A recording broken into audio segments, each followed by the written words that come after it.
90% लोग एचयूएफ को गलत तरीके से बना रहा है। कोई एचयूएफ टैक्स बचाने के लिए बना रहा है, कोई अलग से पैन मिल जाएगा इसलिए बना रहे हैं, या किसी के थॉट प्रोसेस में है कि सेपरेट एग्जेम्पशन मिल जाएगी इसलिए है।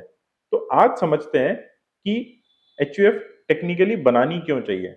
हाय, मैं सीए यश दानी, कम वेल्थ एडवाइजर, और आज मैं आपको एचयूएफ का कंप्लीट ब्रेकडाउन दूंगा, क्रिएशन से लेकर टैक्स बेनिफिट तक, तो सिंपल लैंग्वेज में। सो बने रहिए और इस पूरे वीडियो को अंत तक देखिए कि आपको पता चलेगा एचयूएफ का क्रिएशन से लेकर टैक्स बेनिफिट क्या है। सो सबसे पहले बेसिक क्लियर माइंडसेट क्लियर करते हैं कि एचयूएफ का मतलब क्या हुआ। एचयूएफ का मतलब हुआ हिंदू अनडिवाइडेड फैमिली। ये कोई पार्टनरशिप भी नहीं है, ना ही ये कोई कंपनी है। ये एक सेपरेट लीगल एंटिटी स्ट्रक्चर है जो बाय बर्थ क्रिएट होती है। इसमें केवल हिंदू, जैन, सिख और बुद्धिस्ट फैमिली ही इंक्लूड हो सकती है। तो एचयूएफ के लिए आप ये ध्यान रखिए, एचयूएफ बना नहीं सकते, HUF by birth he create होती है। बट इसको टैक्सेशन पर्सपेक्टिव के हिसाब से फॉर्मलाइज करना पड़ता है। सबसे बड़ा मिथ है कि सिंगल बंदा भी एचयूएफ बना सकता है। तो ये बहुत गलत मिथ है, क्योंकि सिंगल बंदा एचयूएफ नहीं क्रिएट कर सकता है। एचयूएफ चालू जब हो सकती है जब या तो आपकी शादी हो गई हो, या आपके पास कोई एंसेस्ट्रल प्रॉपर्टी आ रही हो और आपके फादर मदर ने एक एचयूएफ नहीं क्रिएट कर रखी है। केवल नेम सेक के लिए एचयूएफ बनाने का कोई मतलब नहीं है। अगर आपके पास लॉजिकल उसमें कैपिटल है तो ही आप एचयूएफ बनाएं। अब इसमें कैपिटल कैसे हो सकती है फॉर्मुलाइज, वो आप समझिए।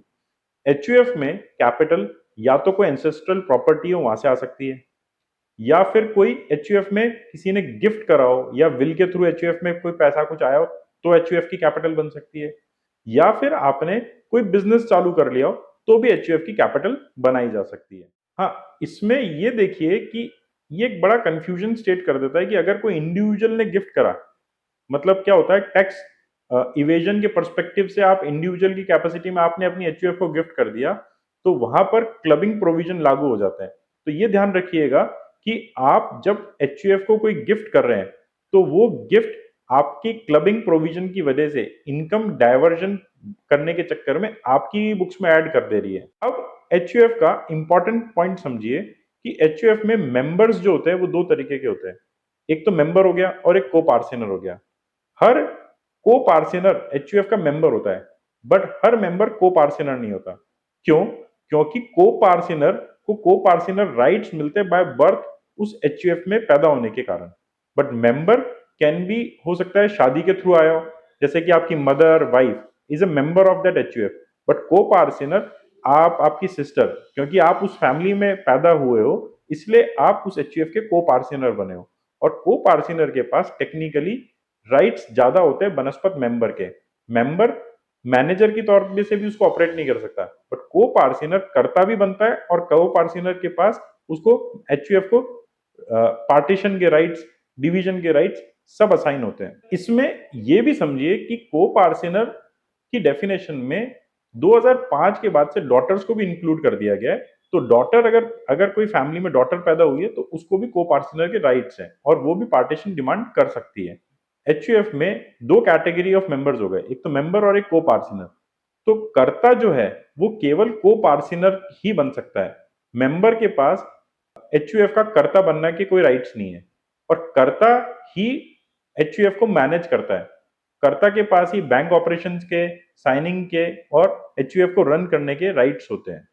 तो अगर आप को पार्टनर है एचयूएफ के, तो आप कर्ता बनने के राइट्स भी लेते हैं। बट अगर आप मेंबर की हैसियत से उस एचयूएफ में मेंबर हैं, तो आपके पास कर्ता बनने के राइट्स नहीं है। तो वाइफ फैमिली में मेंबर है। अगर किसी हस्बैंड और वाइफ ने एक एचयूएफ क्रिएट करी है, तो हस्बैंड के जाने के बाद वाइफ को कर्ता नहीं बनाया जा सकता है, उसके बच्चों को बनाया जा सकता है। तो अभी तक हमने बात समझी कि एचयूएफ का मतलब क्या है, एचयूएफ फॉर्मलाइज कैसे होती है, एचयूएफ में कैपिटल कैसे आएगी, एचयूएफ में मेंबर और को पार्टनर कौन हो सकते हैं, और कर्ता कैसे आएगा। अब समझते हैं कि एचयूएफ के टैक्स बेनिफिट क्या है, क्योंकि इसी मेजर वजह से आप एचयूएफ क्रिएट करता है कोई आदमी।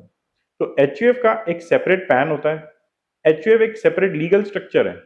एचयूएफ के पास बेसिक एग्जेम्पशन भी अवेलेबल है, मतलब कि अगर आपकी इनकम मैक्सिमम थ्रेशोल्ड को कवर कर रही है, तो आप एचयूएफ के थ्रू 2.5 लाख का अनदर एग्जेम्पशन क्लेम कर सकते हैं। एचयूएफ में आप एटीसी के थ्रू इंश्योरेंस का बेनिफिट भी ले सकते हैं और एचयूएफ अपने मेंबर्स का एटीडी का डिडक्शन भी क्लेम कर सकती है, अपना कैपिटल गेन के थ्रू भी बेनिफिट ले सकती है और एचयूएफ एक बिजनेस भी रन कर सकती है, जैसा मैंने आपको पहले भी बताया था। तो एचयूएफ के इतने सारे बेनिफिट्स हैं जिसके लिए एचयूएफ बनाई जाती है। हाँ, बट ये भी ध्यान रखिए कि अगर आपके पास केवल सैलरी इनकम है, तो एचयूएफ बनाने का कोई पर्पस नहीं है, या फिर आप केवल एक बोगस आर्टिफिशियल इनकम के लिए आप एचयूएफ क्रिएट कर रहे हो, तो भी एचयूएफ बनाने का कोई पर्पस नहीं है। सो मैं आपको एक लाइन में बता दूं, एचयूएफ यकीनन एक पावरफुल टूल है, बट ये हर फैमिली के लिए सूटेबल नहीं है। तो अगर आप भी एचयूएफ बनाने की सोच रहे हैं, तो कमेंट बॉक्स में एचयूएफ लिखिए या फिर प्रॉपर कंसल्टेशन लीजिए, क्योंकि स्ट्रक्चर सही होगा तो वेल्थ ग्रो करेगी और स्ट्रक्चर गलत होगा तो डिस्प्यूट ग्रो करेगा। मैं हूं सीए यश दानी, मिलते हैं एक नेक्स्ट प्रैक्टिकल टॉपिक के साथ।